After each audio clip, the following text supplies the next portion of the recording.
Olá pessoal, nesta aula nós vamos abordar os argumentos fundamentados na estrutura da realidade. Esses argumentos são aqueles baseados em relações que nosso sistema de significação considera existentes no mundo objetivo. Vamos ter a causalidade, a sucessão, coexistência e hierarquização. A argumentação por causalidade opera com dois grandes tipos de esquemas, a implicação e a concessão. A lógica implicativa é a de fazer o que se pode, né?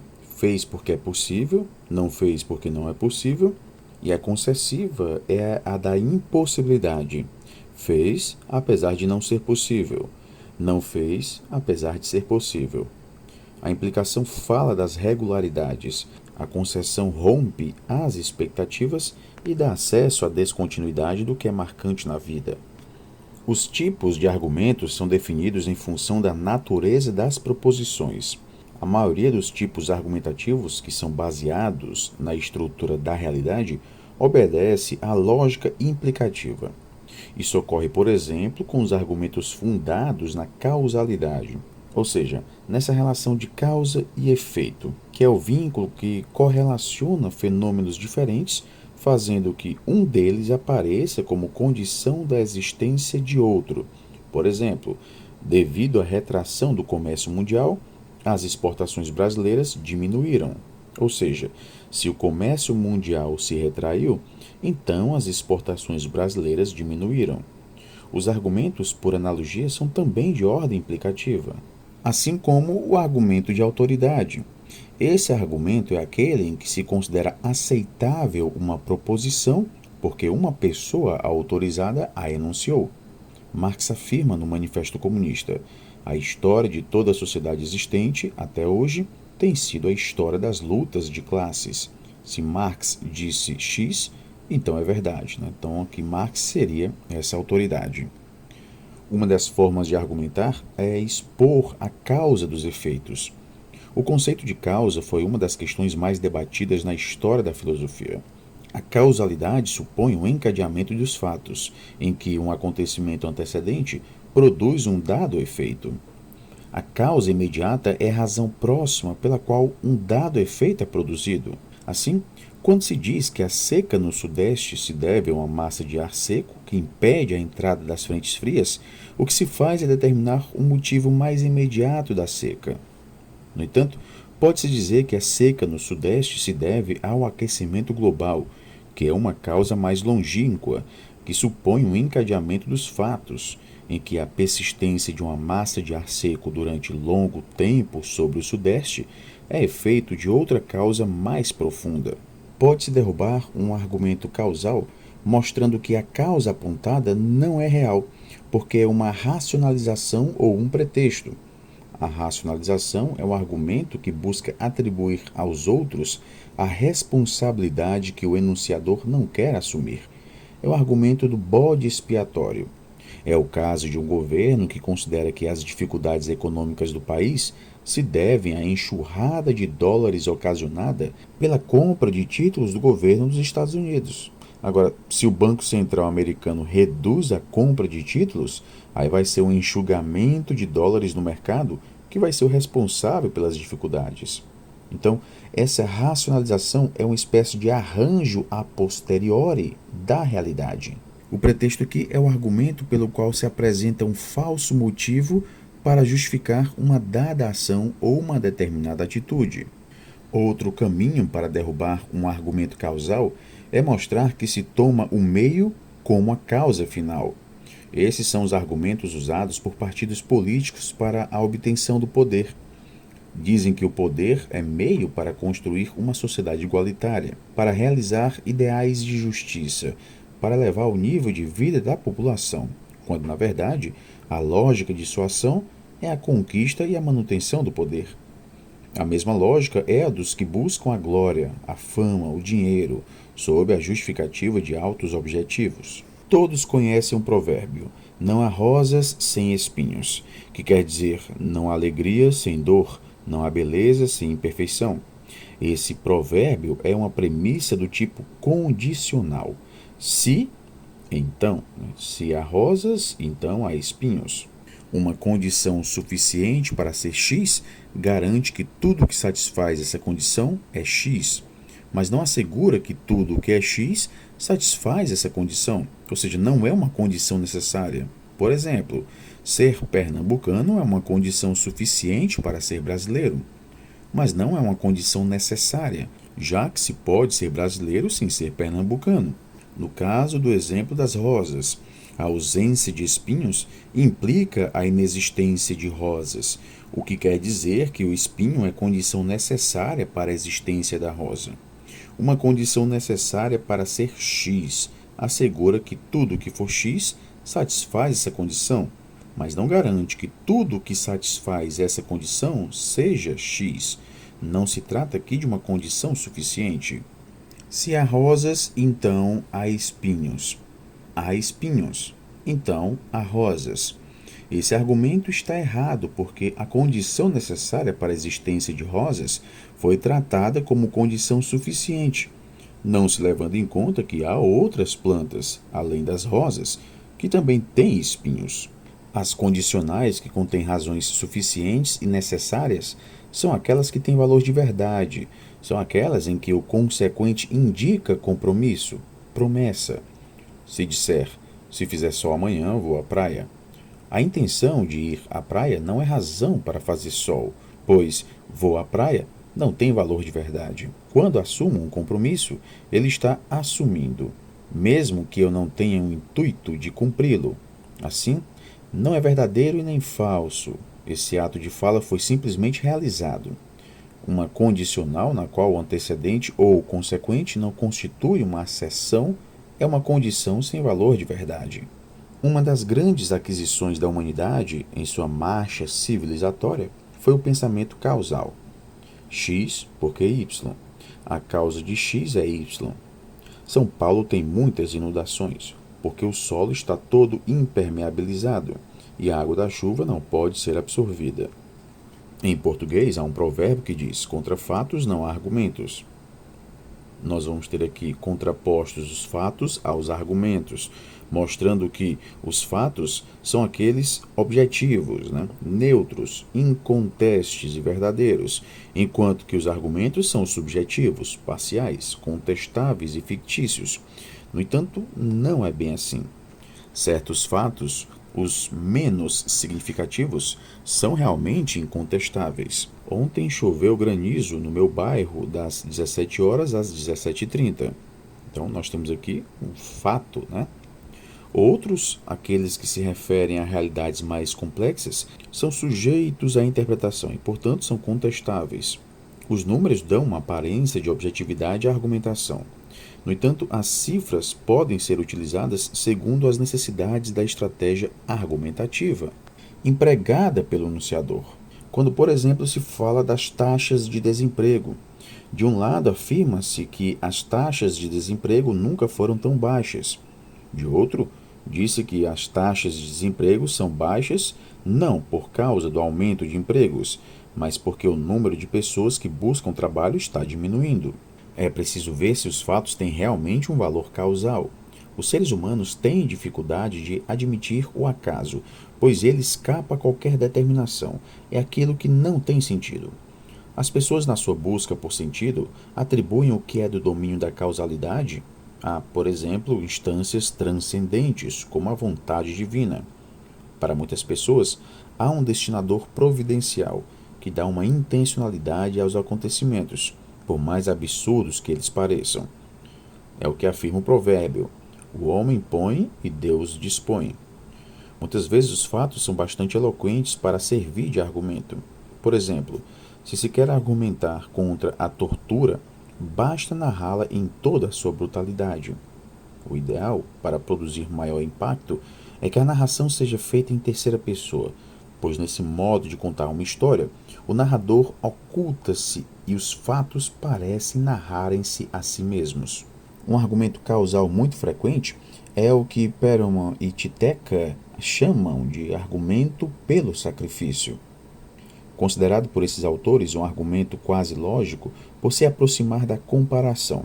É aquele que busca comprovar a veracidade de uma tese pelo sacrifício de alguém que tem, seja uma convicção absoluta nela ou uma grande pureza de propósito. O sacrifício serve para provar as qualidades morais de uma pessoa ou de um ato. Um argumento comum de militantes socialistas é que o socialismo é moralmente superior ao capitalismo, pois no socialismo as pessoas passam privações com vista a construir o sonho de uma sociedade igualitária, enquanto que no capitalismo só se levam em conta os interesses individuais. No caso dos argumentos pragmáticos ou por consequência, defende-se uma dada ação, levando em conta os efeitos que essa ação produz. Nesse argumento, os fins justificam os meios. As proposições utilizadas na argumentação têm natureza diversa. Existem, por exemplo, as descritivas, que apresentam um fato ou aquilo que se considera como tal, as avaliativas, as que fazem uma apreciação sobre um dado elemento, como por exemplo, o racismo é intolerável, e as incitativas, as que convocam a realizar uma ação ou a evitar que algo se produza. É necessário combater a violência nas relações pessoais. Quando se usam proposições incitativas, argumenta-se em geral com as possíveis consequências positivas ou negativas de uma dada ação. Os que são contrários à implantação de cotas raciais dizem que a adoção dessa política criará uma racialização no Brasil, que é uma consequência negativa.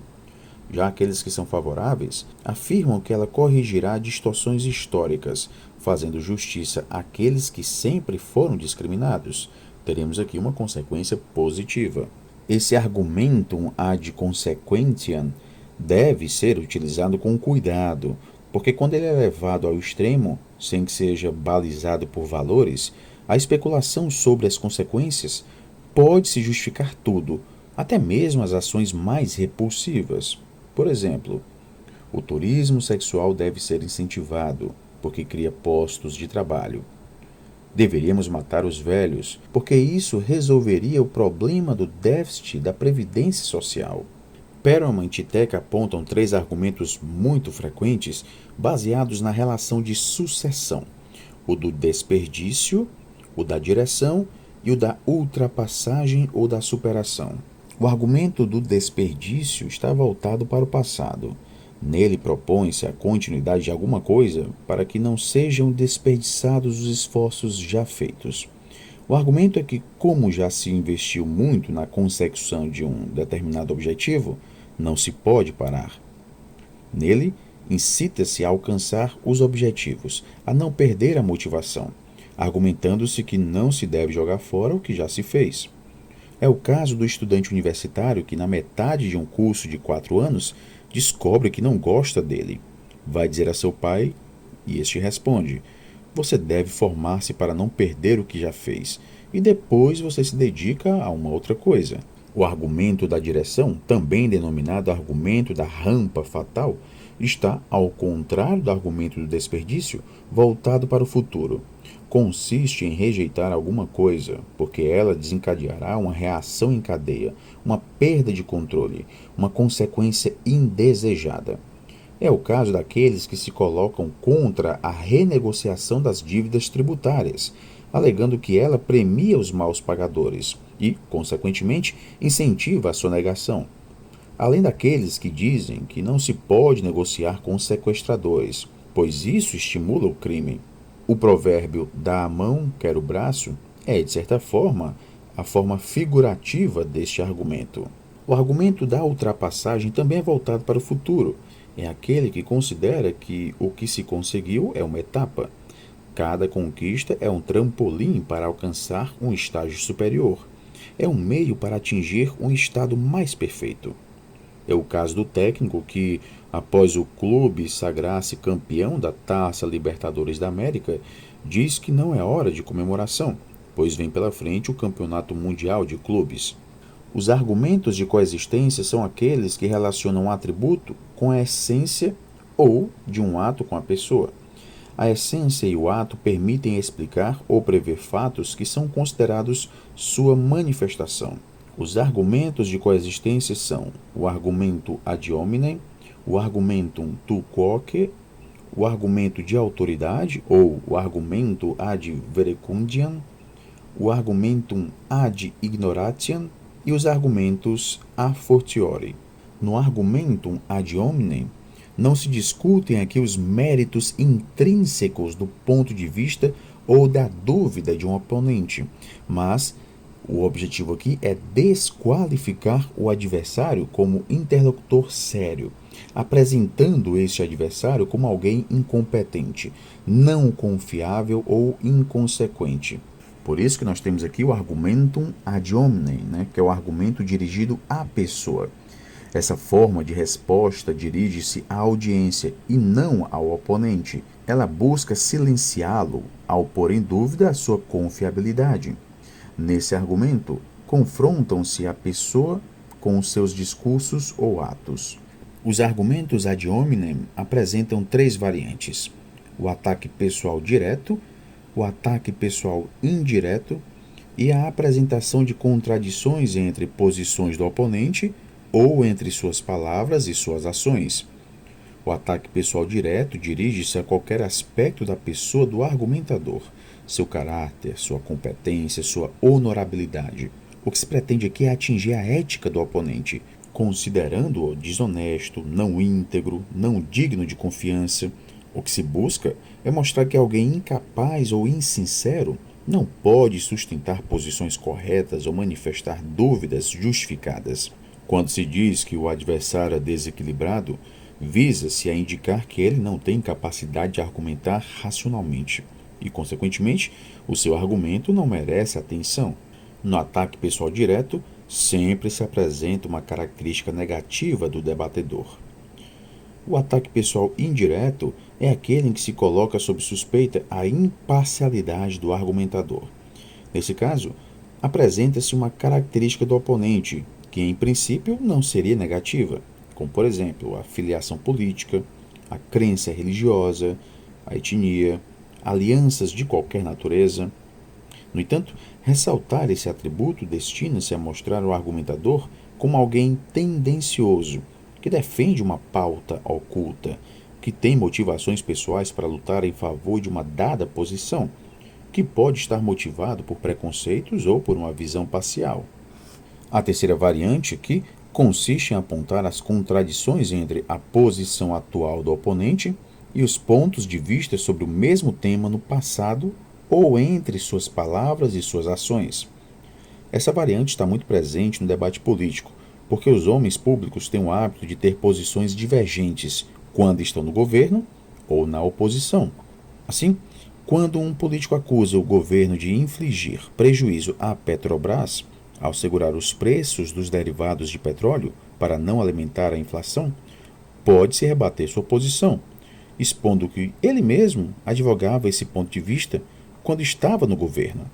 O argumento tu quoque é a desqualificação do argumento do outro por considerá-lo hipócrita, já que a sua posição é incoerente ou as suas práticas não sustentam o que ele condena. A frase do português que expressa com perfeição esse modo de rechaçar uma crítica é: olhe só quem está falando. É sem dúvida nenhuma a variação do argumentum ad hominem. O que se pretende é mostrar que alguém incoerente, que se coloca contra aquilo que sempre defendeu ou que se põe a favor daquilo que sempre rechaçou, não pode ter razão. Apesar de ser um eficaz recurso para nocautear o oponente, esse tipo de argumento não examina a questão de fundo colocada em discussão e, consequentemente, baixa o nível do debate, principalmente na arena política. O argumento de autoridade ou argumentum ad verecundiam é um argumento que apela para a modéstia, para o respeito, para a reverência. Nós vamos ter aqui a citação de um terceiro que tem um nome respeitado ou uma autoridade muito grande para um determinado auditório, em apoio a um ponto de vista de um debatedor. Por exemplo, o ensino de língua materna deve ser feito sempre com base nos gêneros do discurso, porque Bakhtin afirma que não aprendemos a língua nos dicionários e gramáticas, mas mediante enunciados concretos que ouvimos e reproduzimos. E esses enunciados apresentam-se sempre por meio de um gênero do discurso. Os argumentos a fortiori, por causa de uma razão mais forte, dividem-se em argumentum a minore ad maius do menor para o maior, e argumentum a maiore ad minus, do maior para o menor. No primeiro caso, colocam-se em paralelo duas ordens de grandeza, dizendo que, se admite a menor, com muito mais razão tem que se aceitar a maior. Se um primata é capaz de reconhecer formas geométricas, com muito mais razão os homens apresentam essa capacidade. Esse é um argumento típico do discurso jurídico, utilizado para fazer inferências a partir de prescrições negativas. É usado para fazer uma aplicação mais extensa da lei, englobando aqueles casos de que a norma jurídica não trata expressamente. Nesse caso, mostra-se que aquilo que é proibido numa situação menos significativa, com muito mais razão o será numa situação mais significativa. Se é proibido ter material com pornografia infantil, com muito mais razão é proibido veiculá-lo pela internet. O argumento a maiore ad minus pode ser sintetizado pela expressão quem pode mais, pode menos. É também um argumento muito usado no discurso jurídico, em que se fazem ilações a partir de prescrições positivas. Se a lei permite aquilo que é mais significativo, então, por inferência, pode-se concluir que ela permite o que é menos significativo. Se um brasileiro naturalizado pode ser ministro da Fazenda, então pode ser secretário estadual da mesma pasta. Neste caso, o que é válido para o mais também é para o menos.